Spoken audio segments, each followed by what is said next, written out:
जातिवाद से ग्रस्त पिता ने अपने ही बेटी की उजाड़ दी मांग। रक्षाबंधन के त्योहार पर राखी भी नहीं किया स्वीकार। नमस्कार दोस्तों, आज का यह युग ऐसा युग बन चुका है जिस युग में सबसे पहले एक व्यक्ति अपने सपनों की रानी से शादी करता है। शादी करने के बाद बाल बच्चे पैदा करता है। बाल बच्चा पैदा करने के बाद उसकी अच्छी परवरिश के लिए दिन रात मेहनत करता है। उसी के सपनों में डूब जाता है।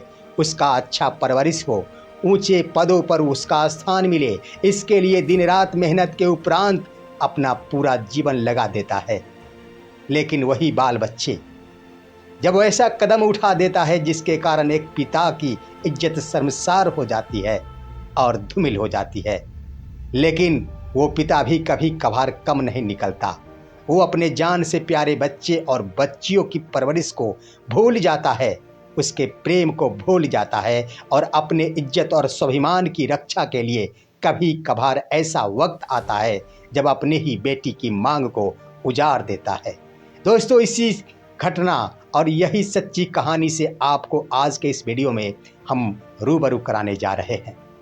मैं कहना चाहूँगा दोस्तों, इस कहानी की सच्चाई के तहत आप उन मुद्दों से रूबरू हो जाएंगे जो एक पिता और बेटी के रिश्तों को शर्मसार करता है। मैं जो कहानी और घटना से रूबरू कराने जा रहा हूँ वह कहानी सच्चाई से जुड़ा हुआ एक पिता और बेटी से संबंधित है, जो पिता अपने ही बेटी को मांग उजाड़ देता है, बस जातिवाद से ग्रस्त होकर। दोस्तों, इस कहानी को, इस घटना को आइए रूबरू कराते हैं। उससे पहले मैं गुजारिश करना चाहूँगा, अगर आपने अभी तक हमारे इस चैनल को सब्सक्राइब नहीं किए हैं तो कृपया अभी सब्सक्राइब कर लेंगे। दोस्तों, उस घटना से रूबरू कराता हूँ जो घटना आज पूरे मीडिया जगत का मुख्य केंद्र बिंदु बन चुका है। एक पिता होता है जो अपनी बेटी के लिए दिन रात मेहनत कर अच्छी परवरिश के लिए, अच्छी शिक्षा के लिए मेडिकल कॉलेज में उसका दाखिला करा देता है। दोस्तों, यह घटना जुड़ा हुआ है बिहार के दरभंगा जिले से। Darbhanga DMCH BSc nursing course में दो प्रेमी युगल दाखिला लेते हैं। एक का नाम होता है जो लड़का, उसका नाम राहुल मंडल होता है, और दूसरी लड़की होती है जिसका नाम तन्नू प्रिया होता है। दोनों ही BSc नर्सिंग कोर्स के छात्र होते हैं। राहुल मंडल BSc नर्सिंग कोर्स द्वितीय वर्ष का छात्र था, परंतु तन्नू प्रिया प्रथम वर्ष की छात्रा थी। अब यहीं पर खेल शुरू होता है। पढ़ाई दोनों की शुरू होती है, दोनों डॉक्टर बन रहे होते हैं, लेकिन इसी बीच दोनों की आंखें चार हो जाती है। आंखें चार के क्रम में दोनों उस एक दूसरे को अपना अपना दिल दे बैठते हैं। नतीजा होता है कि 5 मई 2025 को दोनों प्रेमी युगल बिना अपने परिवार के रजामंदी से मंदिर में जाकर शादी रचा लेते हैं। उसके बाद होता यूं है दोस्तों, जब उसके परिवार, राहुल मंडल का पिता इस शादी का विरोध तो नहीं करते, लेकिन तन्नू प्रिया के पिता प्रेम शंकर झा इसका जमकर विरोध करते हैं। तन्नू की माता तन्नू प्रिया से कहती है कि मैं इस शादी को मंजूर नहीं होने दूंगी, जिस घटना से आहट पहुंचता है दोनों प्रेमी युगल को, और एक बार फिर से उन दोनों के द्वारा कोर्ट मैरिज कर लिया जाता है। इतना ही पर मामला शांत नहीं होता है। धमकियां दी जाती है कि चाहे जो कुछ भी हो, एक पिता का इज्जत पानी में फेर दिया गया है, इसका बदला तो एक पिता के द्वारा जरूर लिया जा सकेगा। वो लड़की छात्रा, BSc नर्सिंग की छात्रा तन्नू प्रिया घबरा जाती है। थाने में जाकर सनहा दर्ज कराती है कि हमें और हमारे पति राहुल मंडल के ऊपर खतरा है, इसके लिए सुरक्षा मुहैया कराया जाए। परंतु उसके आवेदन पर ना तो पुलिस प्रशासन के द्वारा विचार किया जाता है, ना ही गंभीरता पूर्वक इसे लिया जाता है।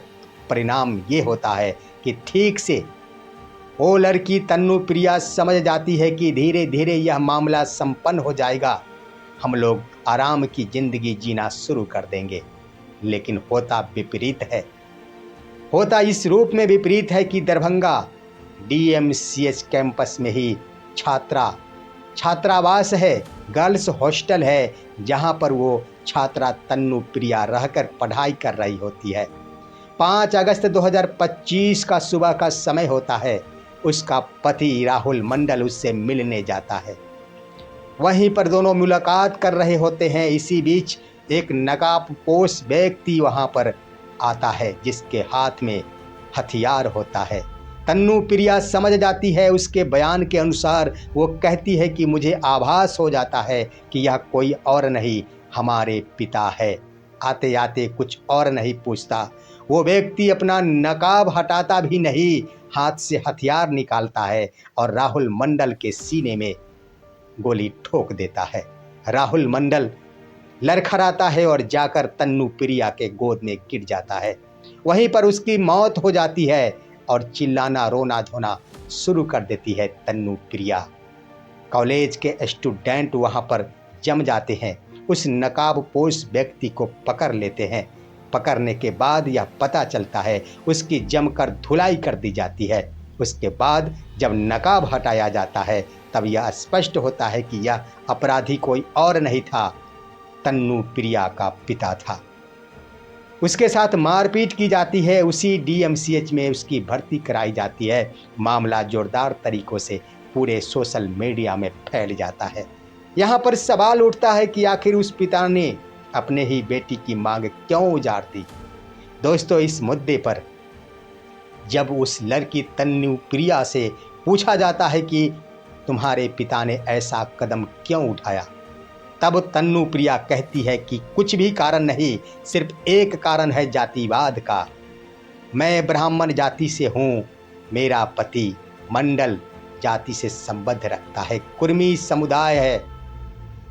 वो हमारे पति पिछड़ा वर्ग के अंतर्गत आते हैं और हमारे पिता ब्राह्मण समुदाय प्रेम शंकर झा अग्री जाति से संबंध रखते हैं। उनको हमारी यह शादी रास नहीं आई, इसलिए उन्होंने हमारे पति को मौत का घाट उतार दिया है। दोस्तों, इन मुद्दों पर मैं कहना चाहूँगा कि आज का यह युग ना जाने कहाँ तक पहुँच चुका है। देश और दुनिया चांद के पार पहुँच रहे हैं, लेकिन आज भी जातिवाद का यह मुद्दा समाप्त नहीं हुआ। आखिर क्यों?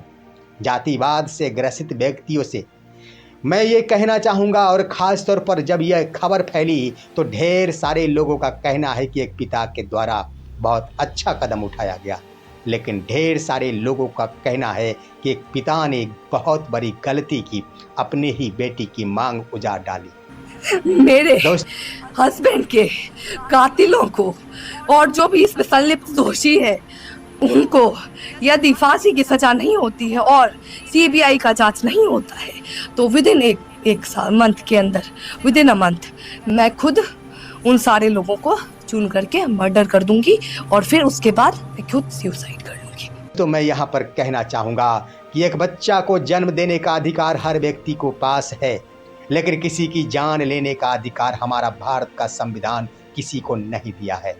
मान लिया कि उस शख्स प्रेम शंकर झा ने अपनी बेटी को पैदा किया था, लेकिन ये अधिकार आखिर उसे किसने दिया कि उसके मांग के सिंदूर मिटा दे।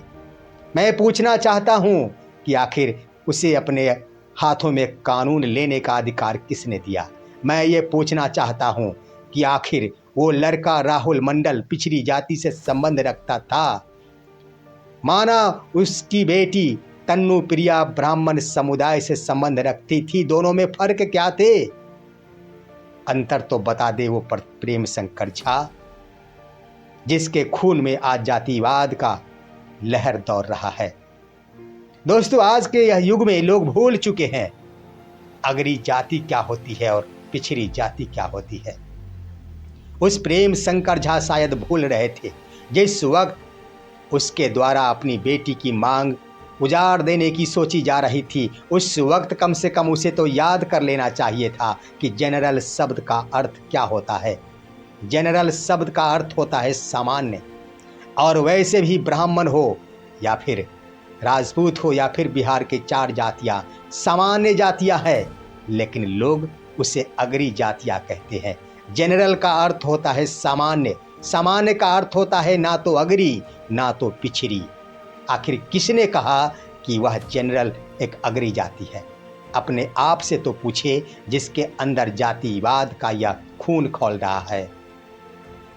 भ्रम में है लोग कि मैं अगरी जातियों से संबंध रखता हूं। अरे जनरल का अर्थ समझो भाई, जनरल का अर्थ सामान्य होता है। अगरी नहीं हो, माना कि पिछड़ी भी नहीं हो, लेकिन अगरी तो नहीं हो ना। आखिर क्यों इस भ्रम को पाल रखे हो कि मैं अगरी जाति से संबंध रखता हूं?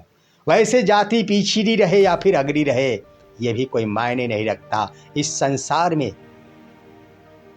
यह संसार, देश और दुनिया न जाने कहां तक पहुंच चुका। गौर करेंगे, वही बेटी डॉक्टर बनती, डॉक्टर बन जाने के बाद जब उसे डिग्री हासिल हो जाती, जब वह क्लिनिक खोलकर बैठ जाती, उस वक्त वह किसी भी कास्ट से शादी कर सकती थी। हजारों दंपत्ति है डॉक्टर पेशा से जुड़े हुए। आज इंटरकास्ट मैरिज कोई मायने नहीं रखता। आखिर उस पिता को हो क्या गया था? अपनी जान से प्यारा उसका स्वाभिमान हो गया था क्या? कम से कम इन मुद्दों पर विचार करना चाहिए। खास तौर पर जातिवाद से तो लोगों को अपने आप को दूर रखना चाहिए, क्योंकि जब इंसान को वक्त पड़ता है तो जातिवाद भूल जाता है, वक्त निकल जाता है तो जातिवाद फिर से अपने आप में पैदा कर लेता है। अगर उतना ही बड़ा स्वाभिमान है तो जातिवाद के मुद्दे पर उन तमाम व्यक्तियों से दूर रहो जिससे तुम नफरत करते हो। एक पैसों का सहयोग लेना छोड़ दो, तब तो समझा जाएगा कि जातिवाद का स्वाभिमान है। लेकिन इस युग में जातिवाद बहुत बड़ा मामला बन चुका है। चाहे अगरी जातियों से जुड़े लोग हो, चाहे पिछड़ी जातियों से जुड़े लोग हो, जातिवाद कोई मायने नहीं रखता दोस्तों। यह सिर्फ जिंदगी को तबाह करने वाला एक शब्द है, जातिवाद। हर किसी को चाहिए कि इस युग में संसार कहां से कहां तक चला गया, कम से कम जातिवाद को भूल जाए, नफरत को भूल जाए, द्वेष को भूल जाए। इसी को तो कहते हैं, जब जातिवाद का रग रग और दौड़ता हुआ खून समाप्त होगा, तभी तो खुशियों की जिंदगी की शुरुआत हो सकेगी। दोस्तों, क्या आप कहना चाहते हैं इस घटना पर? अपनी राय कमेंट के माध्यम से दीजिए। हमारे इस वीडियो को ज़्यादा से ज़्यादा शेयर कीजिए और अब दीजिए अपने दोस्त को इजाज़त। हम फिर मिलेंगे आपसे अगले वीडियो में। तब तक के लिए नमस्कार।